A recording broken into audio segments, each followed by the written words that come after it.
There we're live. Welcome to Know the Score with Decker and Dix. Don't forget to like us and follow us on Facebook, X, and YouTube. Join us live Monday and Friday mornings, or sometimes Tuesdays or Wednesdays, and even an occasional Thursday, Saturday, Sunday, who knows? You can shoot us questions or just send us a comment to set Decker straight. Sit back, enjoy, Know the Score with Decker and Dix now.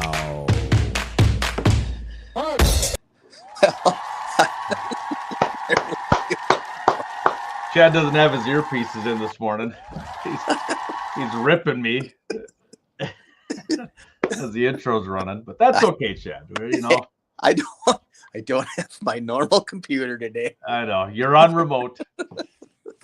Oh, you know, the next time you decide to take a vacation with Dan Orlovsky, let me know so we can figure out our schedule a little bit more. Okay, I can do that. I'm the one that told him that the only team that can beat the Lions are the Rams and the Packers. So yeah, I mean, that's and he pretty... ran with it. He ran with it. He sure did. He did sure not did. mention a team that lost by 2. The Vikings. Yeah, the Viking fans are getting a little hurt out there. They're not getting the respect that they feel they deserve. So, well, let's talk the defense, Nolan. Can we? I saw a tweet or an X or whatever from him saying that this person's great on defense. This person is great on defense. You know, the Vikings defense has been pretty darn good. Yeah. Ben Ginkel's been playing some pretty darn good ball, right? I mean, yeah. Would he be in consideration for the defensive player of the year? I mean, the guy's got 2 touchdowns. Why don't you say, hey, this guy, I'm not saying he is, but he's been playing pretty damn well, man. So give people their props. Yeah. I don't know. What is it that Orlovsky doesn't like the Vikings? I realize. I'm not sure what Orlovsky's thing is, but I mean, you know what Dan Orlovsky does. I mean, he kind of runs off on his own little soapbox with certain players, certain teams, and not all of them are. I mean, I don't know if he feels that if he comes out and says, hey, Lamar Jackson's the best football player in the NFL, and everybody agrees with him, is that, or does he switch it and go, you know what, I'm going to rile some people up today, and Sam Darnold's the best quarterback in the NFL, and then that, well, if you know what I mean? Say that, we would know we were done. Yeah, but I mean, he flip flops a lot. I mean, no, the top defenses as far as scoring, Chargers still only giving up 14.5. Denver's giving up 16. Pittsburgh's giving up 16. Minnesota's giving up 17. Detroit's giving up 17.7. Then you have Philadelphia 17.9. Then Chicago's right there at 18.7. Yeah, so I mean, it's a good thing. And then Orlovsky said that, and I'm not dogging Caleb Williams, but he's saying that Caleb Williams in the Rookie of the Year is higher than Bo Nix, and I just can't buy that. Can you? Earlier in the year, yeah. The last few games, yeah. I mean, Bo Nix has come out. I mean, what do you have? 4 touchdowns last week. Yeah. I mean, Caleb Williams is been getting dogged by a lot of media saying that he's a first-round bust. Jaden Daniels is the more NFL-ready quarterback. I think Caleb Williams showed last week, even in a loss, the drive that he put together to give him a chance at winning was kind of crazy. I mean, that was just like, I mean, he yelled over to Eberflus and that, telling him to go for it on a 4th and 2. And it's just like, wow, you know, you miss that 4th and 2, you're going to be hearing about it. But they went for it. They got it. I mean, that was confidence. That was, but I think you're in that point of the season. You're under 500. You're playing the Packers. You got to do something. You just can't go, you know what, let's punt it away and see if our defense can get the ball back for us. 100% with you on that, buddy. Yeah. 100% with you. I do like that coaches are not afraid to go for the 4th and 2 now. Back when, you know, about 5 years ago, maybe it was 4th and 2, field goal, punt, field goal, you know, depending if you're on the field, field goal, punt. So I do like that. So that makes the game a little bit more interesting. So did you watch the game last night? Unable to. Okay. I saw the Justin Fields 4th and 2 play where they stuffed them behind the line. I was like, well, maybe I wouldn't have went for it on that. But well, then they'll I think it was the next series. He started off as the quarterback, and he had a 30-yard run up the sideline to push him into the end zone that drive. So yeah, Fields is he's getting some plays here and there.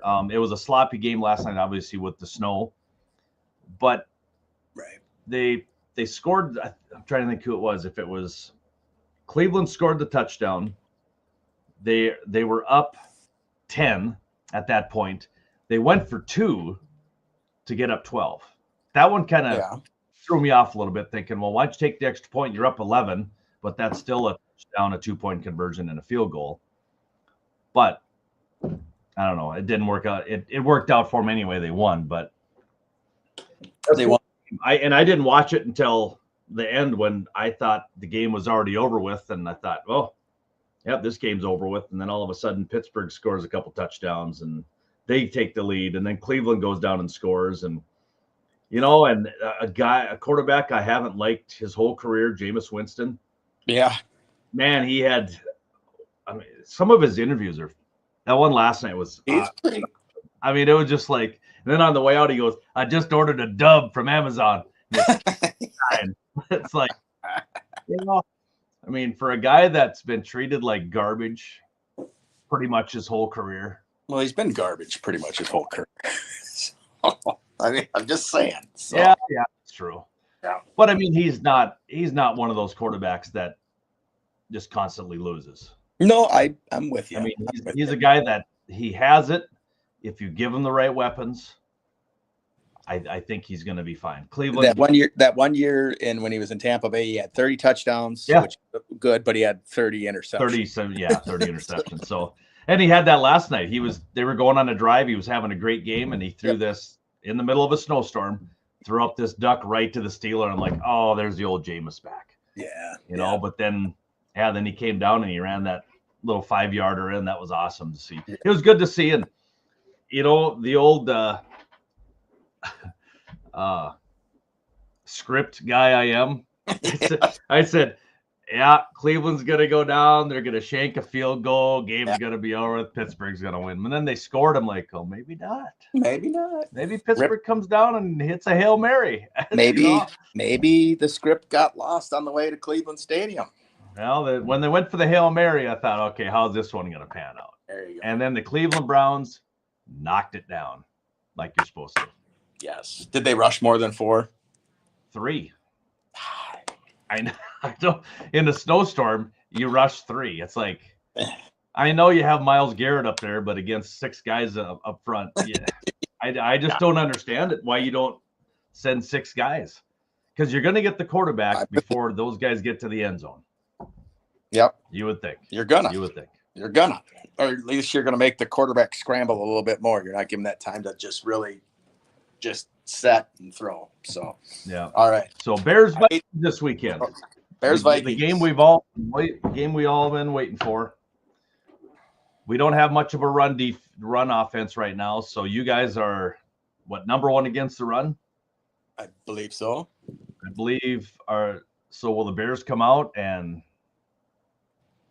shred the secondary? I don't know. We'll talk about it. Well, let's talk about it. Let's do our picks. I hate to push you, but I do have. I know. No. So I'll let you go since you guys have the best record. You go ahead and pick the first game. Vikes are favored by 3.5. Over unders 39.5. I'm going to take the under in this game. That's under. That means below, Nolan. Yep. And I am going to say I'm going to take the Bears with the 3.5 points. That does not surprise me because you've been doing it all year, right? And it's worked out for you 8 times. I'm going to go Minnesota 3.5, and I'm taking the over 39.5. I think it will end up being a shootout. Okay. And the last 10 times I've said the game's going to be a shootout, it ends up being 12-10 game. Yeah.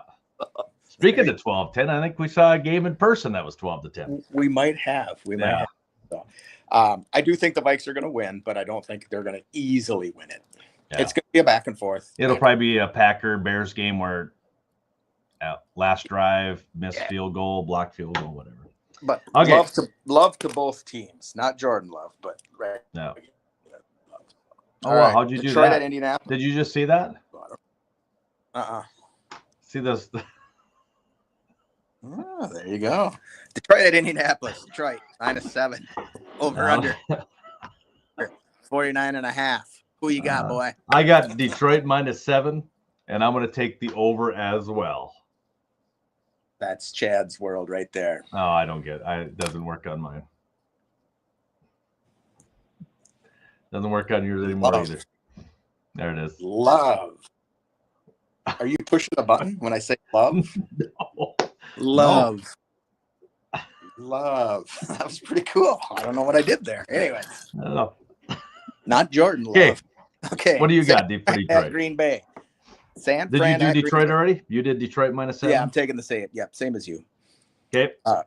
San Fran at the Packers. Packers 3.5. Over under 46.5. I'm taking the Packers and I'm taking the over. Yeah, same. I think San Francisco will start turning around. They'll get McCaffrey back involved a little bit more. And the fourth game I took, I am taking the Philadelphia game. Are you serious? Is that the one you took? Yes, I'll go with you. I'm going on Sunday night because, the Rams, should be a good game, but I think Philadelphia is going to beat them by 3. And for 4 games in a row, there's going to be points scored, and we're going with the over. Okay. Well, I can't take the same as you. So I'm going to move up 1. I got Arizona at Seattle. Arizona's favored by 1, and the over-under is 47.5. I'm going to take Seattle, and I'm going to go under. Seattle +1 and under 47.5. There you go. All right. I will take Seattle in that one as well. Okay. I will take the Eagles in that game. Okay. We'll Going start back up at the top. Yep. Buccaneers at the Giants. I don't think Danny DeVito is going to be the answer. So I think Baker Mayfield is going to continue on. Did you see the story on Baker Mayfield? I have. I've been busy. I haven't been able. He donated $17,000 at the beginning of the season to this football team that didn't have any good equipment. Mm-hmm. They went on to win the high school state championship. That's pretty awesome. Yeah. So hats off to Baker Mayfield, but I'm taking the Buccaneers. Tom Arnold and Danny DeVito. Yes. What a matchup. It's going to be a very comedic matchup, I think. I'm going to take the Bucs on that as well. Okay. Here's a tough one. Got Kansas City on the road against the Carolina Panthers. Chiefs. Keep going. Dallas with Cooper Rush or August Rush, whoever you want to name him. He is at the Commanders this weekend. Taking the Commanders. Jaden Daniels, they've been kind of quiet lately, but we'll see. They've lost a few. Patriots at the Dolphins, another crazy matchup.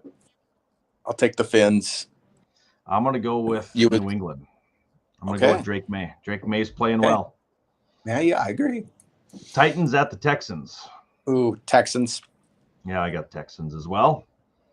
Broncos are at the Raiders, a team that is shutting. They might even pitch a shutout this weekend.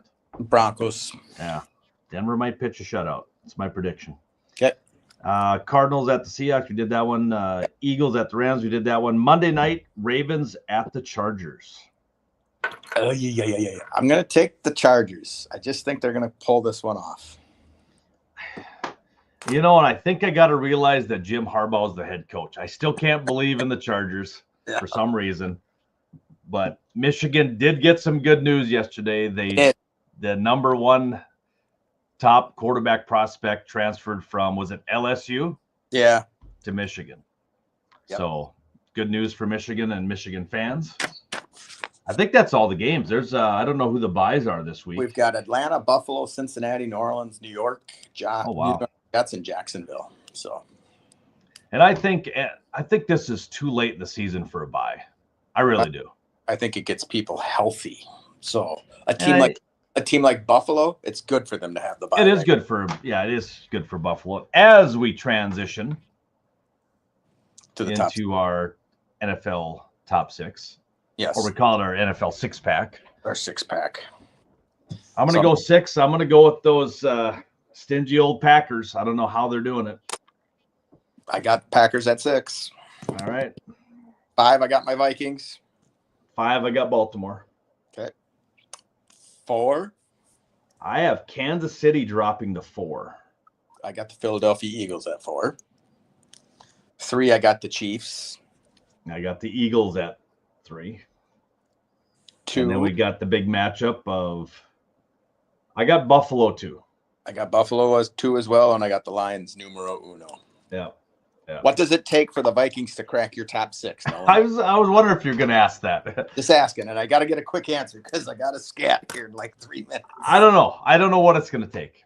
Okay. I think even a win this weekend might not get into the top 6. But if So if Green the Bay Eagles loses, So if Eagles lose, Packers lose, all that, do the Vikings crack your top 6? they might be 6B, maybe. And I might not even have a 6A, but I might have a 6B next week. You never know. Roll us out of here, buddy. I'm done talking. No, it was great last week when I said suck for Shador, and you went off the camera so fast. Were you really mad at me? No, I wasn't. So is it Tom Darnold in Minnesota? Or is it Tom Arnold? No, you said Tom Arnold. Yeah, Tom Arnold. We can call him Darnold if you want. I don't care. You're fun. So, roll us out on the roll music, bro, and I'll talk to you later today. You know, I wish I'd have been more prepared, but Yeah. Sometimes the best ones are non-scripted, like today. That's true. You have a great one. Monday, happy days. Tuesday, Wednesday, happy days. Thursday, Friday, happy days. The weekend comes, my cycle hums, ready to race.